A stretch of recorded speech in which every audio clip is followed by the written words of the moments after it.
Hello আপু ভাইয়েরা, আসসালামু আলাইকুম। আজকে আমি বানাবো চিকেন ফিঙ্গার। তার জন্য এখানে আমি একটি মুরগির বুকের মাংস নিয়ে নিয়েছি। মাংসগুলো একটু লম্বা করে কেটে নিয়েছি। তারপরে একটা ডিম, আদা, রসুন, জিরে বাটা আর গোলমরিচ গুঁড়া দিয়ে দিলাম।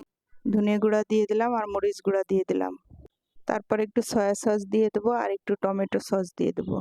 আর সামান্য পরিমাণ লবণ দিয়ে দেবো। এবার এটাকে আমি খুব ভালোভাবে মিক্সড করে নিব। মিক্সড করা হয়ে গেলে এটাকে রেস্টে রেখে দেবেন ২-২.৫ ঘন্টার মতো।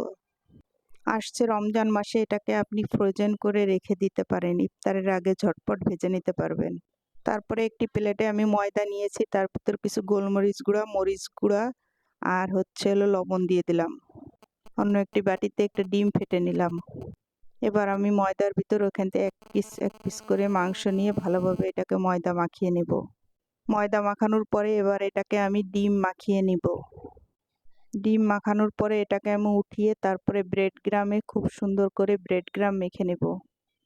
এই কাজটা খুব সুন্দরভাবে করবেন, এটা যত ভালো হবে এটা খেতেও তত বেশি মজা হবে। এক এক করে আমি সব চিকেন ফিঙ্গারগুলো তৈরি করে নিলাম।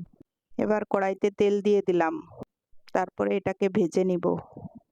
বন্ধুরা, এটা আপনারা একবার হলেও তৈরি করে খেয়ে দেখবেন, এটাতে খেতে কি মজা সেটা আর আমি আপনাদের বলবো না, আপনারা তৈরি করে খেয়ে দেখেই আমাকে কমেন্ট করে জানাবেন। এই তো আমার ভাজা কমপ্লিট হয়ে গেছে। এইভাবে তৈরি করে আপনি ফ্রিজে রেখে দেবেন, ইফতারের 10 মিনিট আগে ঝটপট এটা ভেজে নিতে পারবেন। ভীষণ মজার ঝটপট একটি নাস্তা তৈরি হয়ে গেল।